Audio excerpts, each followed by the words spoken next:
32 साल से ज़मीन केस कर रहा हूँ। इससे पहले ये मेरी ज़मीन 1947 से मुश्तरका हाथा में चली आ रही है। भारत माता की जय हो, भारत माता की जय हो। डीसी जम्मू हाय हाय, डीसी जम्मू इंसाफ दो, इंसाफ दो, इंसाफ नहीं तो मुझे फांसी दो, फांसी दो।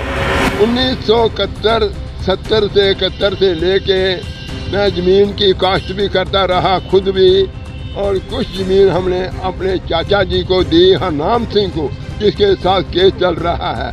परिवार का मसला है, तहसील परिवार विलेज चकवाड़ी। उसने हेरा फेरी की मेरे साथ। मैं जम्मू में रहता था, वो वहाँ रहता, वो पटवारियों से मिलके मेरे रिकॉर्ड को बाश कराता रहा, मेरे को नहीं कुछ भी बताया, पैसा मेरे से लेता रहा। जब हमारे बुजुर्ग दर बदर सड़कों के ऊपर ठोकरें खाते हुए फिरे, घूमते मिले, जगह जगह सड़कों के ऊपर, कार्यालयों के बाहर घूमते मिले और प्रदर्शन करते हों और उनकी कहीं सुनवाई नहीं हो, तो आप समझ लेना कि हम जो हैं सही ट्रैक में नहीं चल रहे हैं। एक बुजुर्ग हमारे साथ हैं, फ़कीर चंद आज़ाद नाम है इनका, 77 इयर्स ओल्ड हैं और ये दर बदर भटक रहे हैं। कभी डीसी कार्यालय के चक्कर लगाते हैं, कभी डिपकाम के चक्कर लगाते हैं, कभी किसी से मिलते हैं, कभी किसी से मिलते हैं, कभी प्रेस क्लब में प्रदर्शन कर रहे हैं, कभी न्यूज़पेपर वालों को बोल रहे हैं, और कोई सुनने वाला नहीं है। सुनेगा भी कौन? सब अपने अपने मतलब के लिए यहाँ पर लगे हुए हैं। किसी को कोई नहीं पड़ी कि कोई परेशान है या कोई बुजुर्ग है, किसी को परेशानी है, किसी को नहीं पड़ी। वो बच्चे जिनके ये पिताजी हैं, इनके हम आपको बताएं 4 बच्चे हैं, 2 लड़के 2 लड़कियां, उनको भी फिक्र नहीं है। उनको पता ही नहीं है पिताजी कहाँ घूम रहे हैं, या उनको इन्होंने बताया ही नहीं। लेकिन अब बात इतनी बढ़ गई है कि ये इंसाफ मांग रहे हैं। 32 साल से केस के लिए लड़ रहे हैं और कोर्ट की जजमेंट आने के बावजूद भी इनके साथ कोई इंसाफ नहीं, इसको सुनने के लिए तैयार नहीं। मामला ज़मीन का है, और ज़मीन को आपको तो पता ही है, फिर ज़मीन हो और ज़मीन के लिए लोग क्या क्या प्रपंच, क्या क्या षड्यंत्र रचते हैं, वो कौन नहीं जानता। ज़मीन हथियाने के लिए, ज़मीन के छोटे से टुकड़े के लिए अगर आप लोग ये सब कर रहे हैं, तो मुझे लगता है इससे मूर्खतापूर्ण बात और कोई नहीं हो सकती। ये पूरी की पूरी धरती आपके लिए थी, लेकिन छोटे छोटे टुकड़ों के लिए लड़ रहे हैं, मर रहे हैं। लेकिन हमें लगता है ये बुज़ुर्ग हर रोज़ ऐसे ही घूम रहे हैं, और इनकी सुनवाई होनी चाहिए थी 24 घंटे के अंदर। 24 घंटे के अंदर इनकी बात सुनी जानी चाहिए थी। बिठाकर इनका जो मामला था, बुलाते उन अधिकारियों को, उन रेवेन्यू डिपार्टमेंट के बंदों को, उनसे पूछते डीसी डिपकाम की, बताओ क्यों नहीं इस व्यक्ति की बात जो है वो सुनी जा रही। अगर जेन्युइन है तो क्यों नहीं की जा रही। अगर नहीं है तो भी इनको बताया जाए कि भाई आपकी ये जो बात है वो किसी काम की नहीं है। लेकिन इग्नोर कर देना, बात नहीं सुनना, ये तो हमें लगता है हद है। और हमारा सिस्टम कहाँ पहुँच गया है। इनसे बात करेंगे। फ़कीर चंद जी, अच्छा मुझे थोड़ा मामला बताएं कि ये शुरू कहाँ से हुआ और मामला है क्या, और कौन सी ज़मीन है जिसको आपको इंसाफ नहीं मिला। मैं 32 साल से ज़मीन केस कर रहा हूँ। इससे पहले ये मेरी ज़मीन 1947 से मुश्तरका हाथा में चली आ रही है। 1967 में मैंने तहसीलदार अहनूर को पार्टनरशिप के लिए बोला था, तकसीम करो मेरी ज़मीन। उसने कहा मेरे पास टाइम नहीं है, मैं फिर कर दूँगा। तब से मैं चाह रहा हूँ 1970 से 71 से लेके मैं ज़मीन की काश्त भी करता रहा खुद भी, और कुछ ज़मीन हमने अपने चाचा जी को दी, हरनाम सिंह को, जिसके साथ केस चल रहा है, उसको काश्त करने के लिए।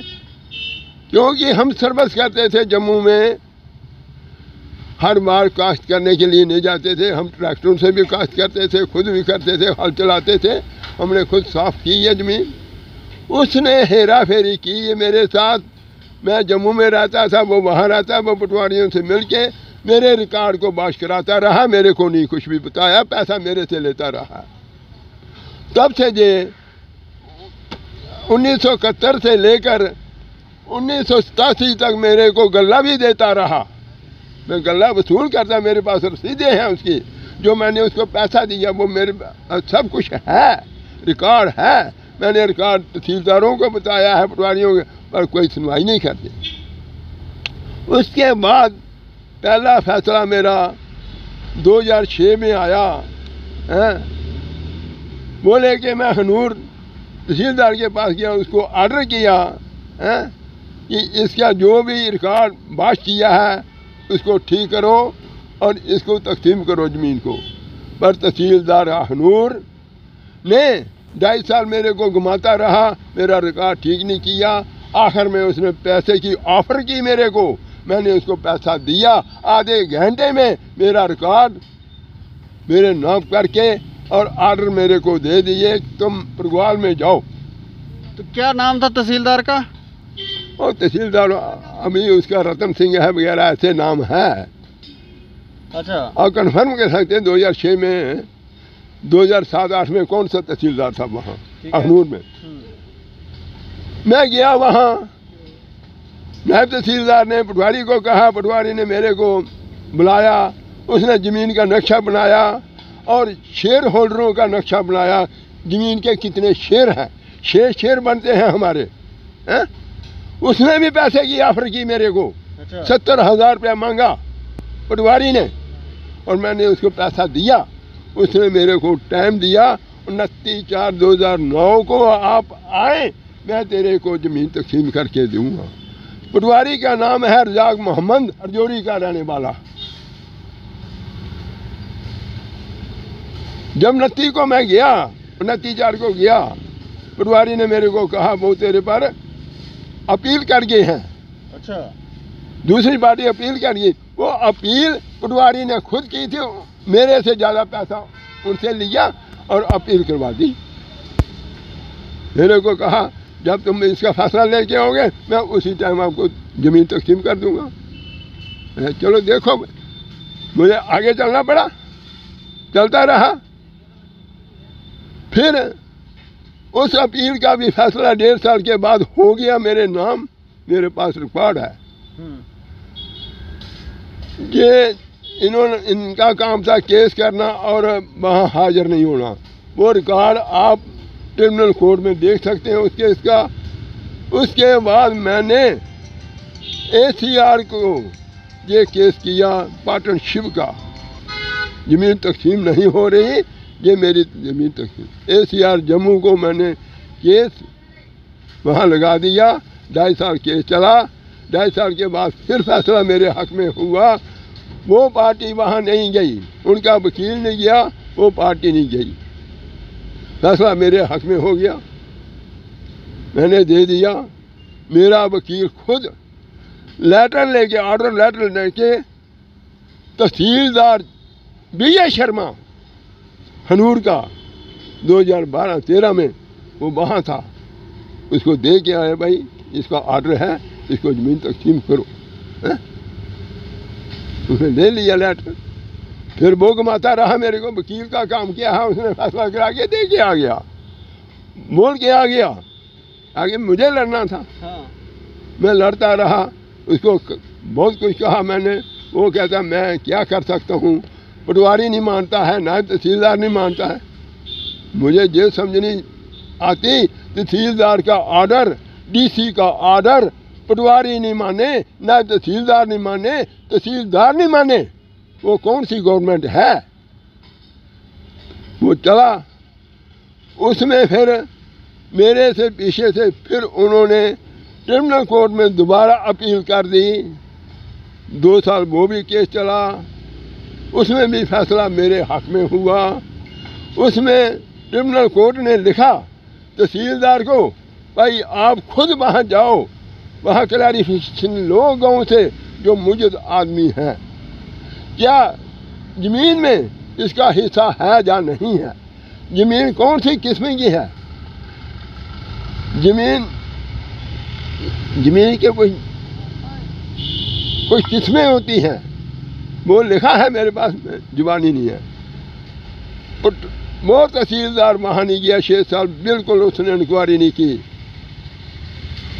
फिर मसला चलता रहा, फिर मैंने वहाँ से, फिर उन्होंने एक केस मेरे को खोड़ में लगा दिया एसडीएम के पास, फ्रॉड केस। ये जितने भी केस लगाए फ्रॉड, ये सिर्फ 7 नंबर लेके चलते रहे, 7 नंबरों का केस चलाते रहे, बाकी फोकट में खाते रहे, अफसरों को घुमाते रहे, उनको चक्रों में डाल दिया उन्होंने मुझे। मैं ये भी एसडीएम को ये पूछा, भाई ये 7 नंबर है कौन से हैं, बाकी कहाँ हैं, मेरे 48 खसरा नंबर हैं, बाकी कहाँ गए। उन्होंने कोई जवाब नहीं दिया। जब उसने 2 साल केस चलता रहा, एसडीएम ने दूसरी पार्टी को बोला, भाई अगर आपके पास कोई फाइनल रिकॉर्ड है, एक्चुअल रिकॉर्ड है तो लाओ, नहीं तो इसका फैसला अगली डेट को वकील चंद के हक में हो रहा है। उस पार्टी ने जब ये बात सुनी, वो तहसीलदार परगवाल के पास चले गए, वो इनका पिट्ठू था रामलाल, उसको बोला कि फैसला उसके हक में जा रहा है। तहसीलदार ने वहाँ से फाइल उठाई, एडीसी जम्मू अरुण कुमार मनास के पास ले आया। अच्छा। अगली डेट हमें दी थी, उसने 4 महीने पीछे की डेट जहाँ केस को रजिस्टर कर दिया, मेरे को नहीं कुछ बताया। मैं जब वहाँ डेट को गया, जो अगली डेट थी हेयरिंग करनी थी मैंने, वो कहता एसडीएम खोड़ कि आपका केस तो वहाँ चला गया यार, उसने शिफ्ट कर लिया। मैं वहाँ गया, पता किया, उसने डेट मेरे को 2 महीने की अगली डेट दी थी। मैंने उसको एडीसी जम्मू अरुण मनास को कहा, भाई ये केस फ्रॉड है, ये मेरा रिकॉर्ड है, तुमने कैसे रजिस्टर किया, ये तो वहाँ तरीक है अभी। कहता नहीं, अगर फ्रॉड है तो मैं आपके हक में फैसला कर दूंगा। यार अगली डेट को क्यों बताता, तुम रिकॉर्ड लेके आ। मैंने रिकॉर्ड दिखाया, सब कुछ दिखाया उसको, पर वो मेरे को टरकाता रहा। झूठे सब ने मिलकर आपको मूर्ख बनाया, ऐसा ही है। वही तो मेरे को बेवकूफ बनाते रहे ना। अभी एक दो डॉक्यूमेंट्स मैं आपका देखना चाहूँगा, जो डॉक्यूमेंट्स के ऊपर कोर्ट ने कोई फैसला आपको दिया है, वो ज़रा आप दिखाएंगे कोई? पहले यही बताया ना मैंने आपको, जो एक केस में बताया, यही देखो, आप पढ़ सकते हो। ये हम यहाँ दिखाएंगे, लाओ ये यहाँ पे दिखाओ। ये देखें, ये हैं फ़कीर चंद, नाम लिखा हुआ है, फकवारी तहसील अखनूर के रहने वाले हैं। ये मामला वहाँ का है। अभी हम आपको बताएं तो ये पुंछ हाउस में रह रहे हैं, कबीर कॉलोनी में। कबीर कॉलोनी में रह रहे हैं, और ये मैटर है जिसमें कोर्ट की तरफ से भी इनको कुछ डायरेक्शन हैं। अग्रेरियन कमिश्नर है, ये क्या बोल रहे हैं? Agrarian commissioner, joint agrarian commissioner Jammu reform. Court की डायरेक्शन, ये कौन से डिपार्टमेंट का है? ये भी रेवेन्यू डिपार्टमेंट का है। ये तो आगे की बात है। अभी दिसंबर 2019 में मैं इनसे सीबीआई की इंक्वायरी मांग रहा था, और इन्होंने सीबीआई की इंक्वायरी नहीं मुझे दी, रेवेन्यू डिपार्टमेंट की इंक्वायरी थोप दी मेरे पर जबरदस्ती। तो ये रेवेन्यू डिपार्टमेंट की इंक्वायरी है। हाँ। और ये फैसला है, ये है agrarian commissioner reform Jammu Kashmir का फैसला है 2006 का। ये आपके हक में है? ये आपके हक में है? ये मेरे हक में हुआ। अग्रेरियन कमिश्नर ने तहसीलदार हनूर को लिखा था कि इसका जितना रिकॉर्ड आपने माश किया है उसको सही करो और इसको ज़मीन तकसीम करके दो। ये मेरा आर्डर है, ये देख सकते हो। मैंने हर डीसी डिपकॉम वगैरह को सबको ये रिकॉर्ड दिया है, कम से कम 200 पेज दे दिए हैं। ये रिकॉर्ड पैसों से बनता है, फ्री नहीं आता है।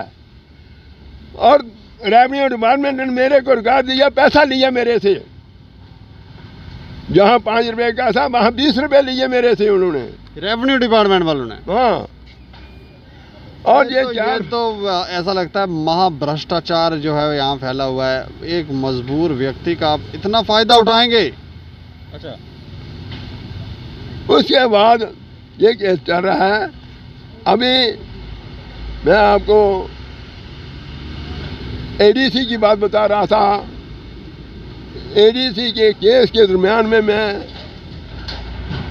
अभी नए वो आए, ये एडवाइज़र आए। सिकंदर लाल के पास में चला गया, एप्लीकेशन लेके उसको दी। वहाँ पर अरुण कुमार मुनास भी वहाँ खड़ा था। जब मैं बात बोल रहा था उसको बता रहा था, अरुण कुमार जी बाहर चले गए। वहाँ डीसी रमेश आ गया जल्दी से, कहता मैं इसका फैसला करा दूंगा, जल्दी फैसला मैं कर दूंगा। फाइल उसने सिकंदर लाल ने उसको दे दिया, एडवाइज़र ने, और उसने ये कुछ नहीं किया, वो भी टुकाता रहा। आज ये नौबत मैं मजबूर हो चुका हूँ। मेरे को रेवेन्यू डिपार्टमेंट ने इतना हरासमेंट किया हुआ है। मेरी 77 साल की उम्र है, सीनियर सिटीजन के उपरांत भी मुझे बख्शा जा रहा। और मुझे आज रेवेन्यू डिपार्टमेंट की तरफ से 50 मेरे को बीमारियां लिप्त कर चुकी हैं। मैंने अभी ये साफ लिख दिया रेवेन्यू डिपार्टमेंट को, इसका मुआवजा भी तुझे मेरे को देना होगा। जो मुझे हरासमेंट कर रहे हो, मेरे को 50 बीमारियां जो लगी हैं। अभी मैं मजबूर हो चुका हूं, अभी मैं बर्दाश्त नहीं कर सकता। मैंने तो डीसी जम्मू और डिपकॉम जम्मू को ये लिख के दिया है, मेरे को 10 तारीख जुलाई की शनिवार को मुझे फांसी चाहिए। फांसी चाहिए? फांसी चाहिए मेरे को। जहाँ मुझे फैसला दो, सही फैसला चाहिए मुझे, गलत फैसला नहीं चाहिए। मेरे पास गलत फैसले इनके बहुत पड़े हैं, बहुत इन्होंने ऑर्डर किए हैं। अगर फैसला दोगे ठीक है, नहीं तो मुझे फांसी चाहिए, हर हालत में चाहिए। कुछ भी हो, मैंने किसी को आज तक नहीं बताया, सिर्फ इनको। मैं तो 4-5 दिन के बाद मैं तैयारी कर रहा हूँ फांसी की। मुझे कोई मरने का डर नहीं है, मरना तो मुझे कल भी है, परसों भी है, पर मैं भ्रष्टाचार और इंसाफ की लड़ाई लड़ रहा हूँ। मुझे ये भी पता है कि जीतेगी तो भ्रष्टाचार जीतेगी, पर इंसाफ और सच्चाई जिंदा रहेगी, वो मरने वाली नहीं है। मैं मर भी जाऊंगा, सच्चाई और इंसाफ जिंदा रहेगा। मुझे फांसी लेनी है। मैं छूछा नहीं करूंगा, पंखे के साथ नहीं लगूंगा, कहीं छलांग नहीं लगाऊंगा। वो जो ऐसे करते हैं वो गवर्नमेंट को कोई नहीं पता होता कि उसने क्या किया, वो घर वालों को भी नहीं पता होता। तो इसलिए मैं परेड ग्राउंड शरेआम फांसी मांग रहा हूँ और मेरे को फांसी देनी होगी। मैंने फांसी लेनी है। कोर्ट का नहीं ऑर्डर है आपके पास अभी यहाँ पर? बाकी 3 ऑर्डर मेरे घर पड़े हैं। 5वां ऑर्डर इन्होंने डिसमिस किया था। जानबूझकर कोर्ट का ऑर्डर, कोर्ट का ट्रिब्यूनल कोर्ट के 2 ऑर्डर हैं, 2 रेवेन्यू कोर्ट के हैं। अच्छा, ठीक है। 5वां भी जो है एडीएम का है, एडीसी का। तो आप इंसाफ मांग रहे हैं कि इंसाफ चाहिए, नहीं तो फांसी? मुझे इंसाफ चाहिए, मेरे को सिर्फ इंसाफ चाहिए। इंसाफ के बजाय मुझे कुछ नहीं चाहिए। शुक्रिया, शुक्रिया हमसे बातचीत करने के लिए। तो ये देखें 77 इयर्स ओल्ड ये शख्स जो है, ये वृद्ध व्यक्ति जो हैं, वो दर बदर ठोकरें खा रहे हैं। हम आपको बताएं ये तालाब तिल्लों में रहते हैं, पूंछ हाउस में, कबीर कॉलोनी में। और ये ज़मीन का जो मसला है, ये ज़मीन का मसला जो है ये अखनूर का है, परगवाल का, तहसील परगवाल का चक फकवारी एक जगह है, वहाँ का ये मसला है। तहसीलदार से हमने कांटेक्ट करने की कोशिश की लेकिन नहीं हुआ है। लेकिन जैसे ये बता रहे हैं डीसी डिपकाम हर जगह इन्होंने ये सारी अपनी जो भी चिट्ठियाँ हैं, सारे पेपर डॉक्यूमेंट्स उनको दिए हैं और कोई सुनवाई नहीं है, कोई देखने वाला नहीं है। इतने पावरफुल लोग हो गए हैं, क्या हो गया, कोई इनको समझाएगा, कोई इनको दर बदर घूम रहे हैं। गाड़ी भेजें, इनको गाड़ी में बिठाएं और इनका मसला हल करें। ये समाज के लिए सही नहीं है। अगर ये ऑफिसर, ये डिपकॉम, डीसी अगर ये नहीं काम कर रहे हैं, तहसीलदार अगर ठीक से काम नहीं कर रहे हैं, अगर डीसी के डायरेक्शन पे काम नहीं हो रहे हैं, तो आप उनके ऊपर कार्रवाई करें। अगर आप सही से काम नहीं कर रहे हैं तो हम तो गवर्नर साहब से कहेंगे कि आप ज़रा देखें, वृद्ध व्यक्ति इस तरह से घूम रहा है, ये हमारे समाज में कतई बर्दाश्त नहीं है और ना ही हमें पसंद है। ये देखें, ये इन्होंने तख्तियाँ रख रखी हैं, ये गले में लटका कर, पहले भी हमने एक बार थोड़ा सा दर्शाया था इनको, ये गले में